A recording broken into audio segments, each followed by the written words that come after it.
zanım dünya faniye. Lê dünya nizanê ku ez evîndarê te me welato. Dê û ji min te dixwaze. Ji xirameta aqlê min, ji hesinê xwîna min, ji keskbûna çavên min, dünya digere û dizevire. Dê û ji min te dixwaze. Dünya, dünya, maqey kîjan rojê dev ji sîn xwe beridaye.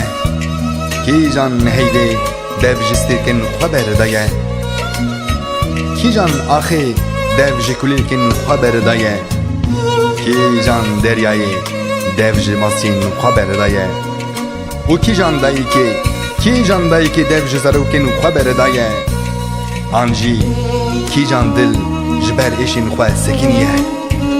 Dünya, dünya ku ez weke te bibim fanî jî, ku çiqlên hişk şîn nebin jî, û çi qasî nevê çîrka axake birîndar bim jî, ku dawiya evînê bibe mirin jî. Min hez ji welatê xwe kiriye, nadim te jî, nadim te jî.